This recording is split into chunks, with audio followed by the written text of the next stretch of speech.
Bonjour à tous. On va vous déranger pendant la sieste, on est vraiment désolé. Mais on va vous présenter effectivement à deux voix Monsieur Dansette, donc, qui est président de l'association syndicale libre du Massif des Ocres, et puis moi, une action qui a lieu donc dans le Vaucluse. Alors je précise de suite, donc, le Roussillon, c'est bien le Roussillon du Vaucluse. Et les ocres de Roussillon, vous les avez là en photo. Vous avez le village en photo, qui est quand même un très beau village que je pense une bonne partie d'entre vous connaissent ou ont déjà visité. Donc on va vous présenter ça en deux temps. Un temps, moi, je vais vous faire un peu le bilan de l'action, vous présenter l'action, et puis Monsieur Dansette ensuite parlera plutôt du point de vue des propriétaires et comment leur profil, qui est un peu spécifique sur ce site-là, et ça rejoint, c'est un peu ce qui a été dit ce matin sur les populations, on va dire, citadines et la forêt, comment ces profils de propriétaires ont pu avoir des impacts sur l'action en plus et peut-être en moins aussi. C'est lui qui nous dira tout ça. Donc le site des Ocres de Roussillon, donc c'est un site qui est très touristique. La thématique, c'est concilier les enjeux cet après-midi. Enfin, la thématique des 3 jours, c'est concilier les enjeux. Et vous allez voir que ce site en cumule vraiment beaucoup, à la fois des enjeux réglementaires, des enjeux donc environnementaux et sociaux. Et on verra comment tout ça a été mis un peu en œuvre avec de la concertation. Donc le site présente donc des enjeux en termes de risque incendie. On en parlait sur le lien entre la forêt et l'urbanisation en région méditerranéenne. Donc vraiment les villages là qui sont concernés sont les villages de Roussillon qu'on voyait tout à l'heure en photo, le village de Goult et une petite partie du village de Gargas. Donc ce sont des villages où la forêt est effectivement très présente, mais l'urbanisation aussi. Il y a beaucoup ce qu'on appelle un peu vulgairement du mitage en forêt. Donc c'est un enjeu très fort. On développera la partie paysagère, l'enjeu paysager, l'enjeu environnemental. Il y a un enjeu effectivement aussi de fréquentation de public, puisque je crois que le village de Roussillon accueille chaque année à peu près 350 000 personnes. Donc 350 000 personnes sur un village, vous imaginez ce que ça peut, voilà, sur un petit village dont, je sais pas quel est Il y a 1200 habitants. Oui, voilà, 1200 habitants, 350 000 personnes à accueillir. Voilà, ça vous met un peu l'ordre des choses. Les gens apprécient beaucoup le village lui-même et en profitent aussi également de sentiers dans les ocres. Donc une fréquentation quand même assez tournée justement vers la partie nature. Le site est quand même caractérisé par un morcellement très fort. Alors sans doute qu'il y a peut-être plus fort encore en montagne, mais c'est vrai que sur nos zones, le site est vraiment très très très très morcelé, puisque sur le contour qui avait été décidé pour travailler, pour faire une animation, on est à peu près sur un peu plus de 900 hectares. Il y a à peu près 730 propriétaires sur les 900 hectares, avec une surface moyenne des propriétés autour de 1 hectare, 1,3 hectare. Là, vous avez le joli patchwork du foncier sur Roussillon, où 100% des forêts sont privées sur Roussillon. Et vous voyez, c'est quand même relativement petit comme surface foncière. Sur le site, il n'y avait aucune propriété qui soit soumise à plan simple de gestion sur les forêts privées. Il y avait seulement un plan simple de gestion volontaire qui était présent et donc dont le propriétaire a intégré justement l'action dont on va parler. Le site est également concerné par un zonage Natura 2000. Donc vous avez ici là Roussillon. Attention Louis Michel. Vous avez Roussillon ici. Donc le site Natura 2000 est réparti en plusieurs petites tâches et les parties qui sont concernées là sont ici. L'ensemble du site fait à peu près 1300 hectares, mais vous voyez, c'est ces deux petites tâches-là qui nous concernent, avec des enjeux liés Donc on est sur des ocres, un site avec des sols sableux, au creux, pardon. Donc une végétation acidiphile, un peu spécifique dans la région méditerranéenne. Donc on retrouve du pin maritime, on retrouve des espèces assez spécifiques, et il y a aussi des enjeux sur les milieux le long de cours d'eau et les forêts matures, donc les arbres à cavité, avec notamment tout ce qui est chauves-souris et insectes qui peuvent s'y installer. Autre enjeu, l'enjeu du paysage. Donc c'est un site qui a été classé au titre de la loi paysage pour à peu près, donc c'est pareil, ça concerne à peu près les mêmes communes, on va dire à peu de choses près, les mêmes communes que le site Natura 2000, donc ces ensembles au creux que vous retrouvez ici. Le site classé concerne uniquement par contre Roussillon dans les communes. Et c'est un site qui a été classé donc pour ces milieux, pour ces falaises qui vont du sable quasiment blanc au rouge le plus sombre, et qui a été classé donc pour ce patrimoine qui a été utilisé par l'industrie ocrière. Et ce paysage qui a été classé, en fin de compte, s'est refermé par une dynamique forestière naturelle. Et en fin de compte, le paysage qui a été classé et le fait de l'avoir classé a entraîné la fermeture de ce paysage. Donc c'est assez classique chez nous.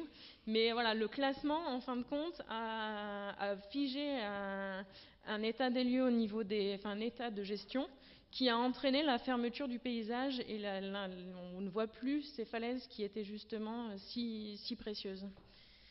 Donc vous verrez qu'il y a eu un gros travail à ce niveau-là. Donc c'est un travail qui a été un travail concerté sur le massif. Effectivement, c'est parti d'un projet du CRPF et du parc du Luberon. Le parc du Luberon a porté un projet européen qui s'appelait Caligouve. Et le CRPF, du coup, a travaillé dans le cadre de ce projet, a animé à l'échelle de ce territoire une concertation pour arriver justement à mettre en place une gestion forestière. Parce qu'en plus, ce que je n'ai pas rajouté, c'est que l'ensemble aussi de Roussillon est classé en EBC, en espace boisé classé. Donc vraiment, il y avait une structure réglementaire qui, entre guillemets, empêchait la moindre coupe d'arbres entre le site classé, Natura 2000 et les EBC. Et donc, du coup, un foncier aussi très compliqué. Donc, on a travaillé avec tout le monde, les élus, évidemment, tous ces propriétaires, l'ensemble des représentants et des acteurs de la forêt sur le site, et l'ADREAL sur la partie paysagère, donc avec l'inspectrice des sites avec laquelle on a vraiment beaucoup travaillé. Au résultat, donc, l'idée, ça a été d'avoir un outil qui permette de regrouper tous ces propriétaires, tous ces petits propriétaires, dans le cadre d'un projet commun sur le massif. Donc ça s'est fait sous la forme d'une association syndicale libre de gestion forestière, qui est née en 2011, dont le plan de gestion qu'on va détailler ensuite a été agréé pour une centaine de propriétaires et environ 450 hectares, soit à peu près un petit peu moins de la moitié du massif complet qu'on avait ciblé, mais qui était quand même un résultat assez important compte tenu du travail de fourmi que c'était de rencontrer chaque propriétaire et de les retrouver et de les motiver. Et donc c'est une association, vous le verrez ensuite avec Monsieur Dansette, qui est en recrutement constant et qui a vraiment une dynamique très forte. Donc ce fameux document de gestion, donc document simple de gestion, je pense que le simple est maintenant un petit peu abusif, effectivement. Donc c'est un document de gestion qui est très détaillé. Donc le site a été divisé en 10 unités paysagères. Au sein de chaque unité, il y a une fiche qui explique le diagnostic à la fois des enjeux donc environnementaux, paysagers, sylvicoles, et les actions qui vont être mises en place.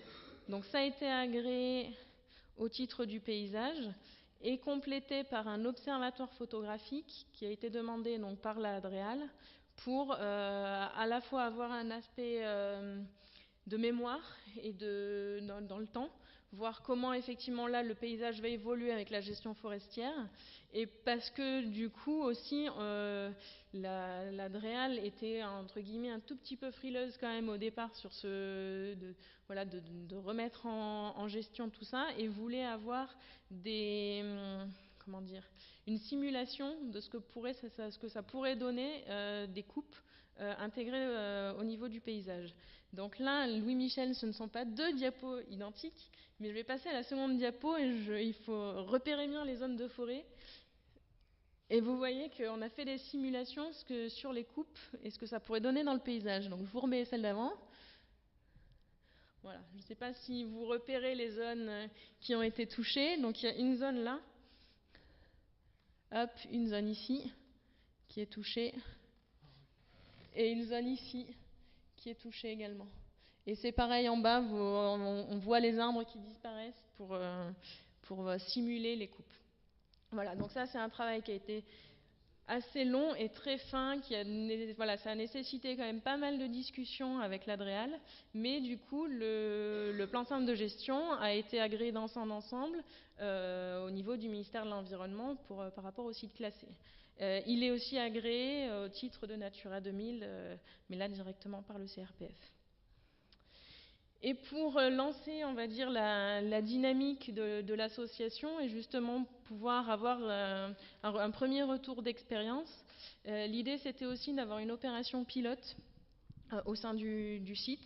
Alors l'opération pilote, pour des raisons de simplification, et comme le plan de gestion, le temps qu'il soit agréé au titre de la loi paysage, ça prend un peu de temps puisque ça remonte au ministère. On a fait l'opération pilote sur la commune de Goult, qui n'est pas concernée par le site classé, mais qui a des enjeux paysagers quand même assez proches. Donc en fait, on a validé la méthode à la fois avec les propriétaires et la DREAL sur ce site-là, avec une opération qui a réuni une dizaine de propriétaires pour à peu près 20 hectares sur une éclaircie en mélange de pin d'Alep et de pin maritime. Et c'est vrai que la partie que j'ai pas abordée, mais je pense qu'on pourra en parler, c'est la partie sylvicole, c'est-à-dire que tout ça, ça a quand même à la fois des enjeux paysagers, environnementaux, mais l'idée c'est également de commercialiser le bois qui sort des éclaircies et aussi améliorer la forêt, puisqu'en fin de compte on a quand même des pins maritimes qui, s'ils sont gérés, pourraient être assez jolis. Donc il y a aussi un objectif de valorisation et d'amélioration sylvicole. Voilà, donc là vous avez c'est pareil, les simulations des coupes et le résultat des coupes de la coupe pilote. Et un dernier point sur donc la conciliation des enjeux. Donc la partie paysagère, on l'a vu. Il y a une partie aussi environnementale, donc sur le site Natura 2000. Donc il y a une zone qui a été repérée et où la propriétaire était très intéressée pour faire des contrats Natura 2000. Donc il y a eu un inventaire du parc qui a trouvé de la chauve-souris, des insectes saproxyliques dans des vieilles chaînées avec des cavités. Et donc il y a 2 contrats Natura 2000, à la fois arbres et îlots de sénescence, qui ont été signés pour au total 5 hectares et une soixantaine d'arbres sénescents. Voilà, alors effectivement tout ça, ça a demandé pas mal de travail, pas mal d'accompagnement, mais à la fois par le CRPF, par le parc, par en fait l'ensemble des acteurs. Mais les propriétaires se sont vraiment bien approprié l'outil. Et non. Les propriétaires se sont bien approprié l'outil, et donc maintenant l'association, on va dire, vole de ses propres ailes et recrute directement. Et il y a plein de projets, donc je vais laisser Monsieur Dansette parler de tout ça. Merci, bonjour. Oui, donc notre association, je dirais, marche bien puisque l'année dernière on avait une centaine d'adhérents, on en a aujourd'hui 120. Et ça continue, notamment du fait qu'on a démarré le premier chantier dans le village de Roussillon. Ceux d'entre vous qui connaissent, vous avez le restaurant David et tout au pied, il y a les falaises, il y a le sentier des Ocres. On est intervenu juste là, donc vraiment dans le cœur du village. C'était donc extrêmement visible, ce qui a permis de faire venir la télévision. Madame le maire est passée à la télévision, du coup elle est très favorable à notre projet. Et puis il y a eu des articles dans la Provence, il y a eu des articles dans Vaucluse Matin. Donc tout ça fait qu'il y a pas mal de gens qui se réveillent et qui disent dites donc, c'est intéressant votre affaire, expliquez-moi comment on devient adhérent. Alors, l'une des spécificités, je pense que tu peux avancer, de nos adhérents, c'est une enquête qui a été faite sur Roussillon, donc ça dépasse le cadre de nos adhérents. Mais si je me limite à notre association, donc sur à peu près 120 adhérents, on n'en a pas 10 qui possèdent plus d'1 hectare. Autrement dit, on en a 93% qui ont moins d'1 hectare. Si vous ajoutez à ça le fait que plus de la moitié de nos adhérents n'habitent pas à Roussillon, il y en a même le Vaucluse. Habitant le Vaucluse, c'est 46%. Donc 54%, c'est hors Vaucluse, étrangers comme on dit. Et ce sont donc des gens qui ont des petites propriétés, qui n'y viennent pas très souvent. Et si on leur parle de gestion forestière, ils demandent ce que ça veut dire. Bon. Donc, je dirais que d'une certaine façon, ça nous simplifie la vie, d'autant plus que, comme l'expliquait Camille, le site est classé. Donc, on leur dit, premièrement, vous n'y connaissez rien. Deuxièmement, vous n'avez pas le droit de couper quoi que ce soit. Et troisièmement, on intervient et ça ne vous coûte rien. Bon, alors, avec des arguments pareils, vous comprenez que ça fonctionne. Et effectivement, donc ça se développe. Alors, on est quand même très coincé, je dirais, par le plan simple de gestion. Oui, avoir appelé ça un plan simple, c'est tout à fait abusif. Mais enfin bon, on est coincé par le fait qu'on ne peut intervenir pour la zone classée que dans le cadre du plan simple de gestion. Donc, si on a des nouveaux adhérents, on n'a pas d'autre solution que de faire un avenant. Et l'avenant est à peu près aussi compliqué que le PSG. Donc là, on s'attaque à l'avenant qui devrait être agréé, si tout va bien, d'ici à peu près 1 an, peut-être un peu moins d'1 an. Alors cet avenant va permettre de compléter l'intervention, puisque là, la première intervention donc au centre du village, j'ai oublié de vous dire, le nom est très poétique, ça s'appelle la Fontaine aux Naïades. Et la prochaine, ce sera le Val des Fées. Vous voyez qu'à Roussillon, on a des localisations extrêmement poétiques. Bon, alors donc on a à peu près terminé le chantier des Naïades qui représente environ 12 hectares et 6 propriétaires. Donc vous voyez, c'est pas grand-chose. On en démarre dans la foulée, on en démarre un deuxième là dans quelques jours qui va être à peu près la même surface et une dizaine de propriétaires. Et puis ensuite, l'année prochaine, on attaquera le Val des Fées qui est une autre partie assez sensible, également très centrale dans le village, mais en même temps très difficile d'accès avec des propriétaires qui sont un peu réticents. Donc voilà en peu de mots ce que l'on fait. Je dirais qu'on a, à mon sens, une situation assez simple pour convaincre les propriétaires, les petits propriétaires d'adhérer et de s'associer et de profiter des travaux qu'on peut réaliser, parce qu'il est bien évident qu'un petit propriétaire, disons parisien pour faire court, qui possède 5000 mètres carrés de forêt, s'il veut faire venir un bûcheron, d'abord il risque de ne pas trouver d'exploitant forestier, et même s'il en trouve un, il va payer une fortune. Donc tout ça, c'est des arguments qui sont très faciles à utiliser, qui sont réels et qui marchent bien. Voilà, je ne vais pas en dire plus pour respecter le profil des propriétaires. Oui, alors c'est... oui, ce qui est très intéressant dans ce panneau, c'est l'avant-dernière colonne, vente de bois. Vous voyez que la vente de bois, ça ne présente à peu près aucun intérêt pour les propriétaires. Et vous imaginez que si on a 5000 mètres carrés et qu'on abat un arbre sur 4, au mieux on aura 300 euros. Donc c'est pas là-dessus qu'on peut compter pour vivre, ni même pour arrondir les fins de mois.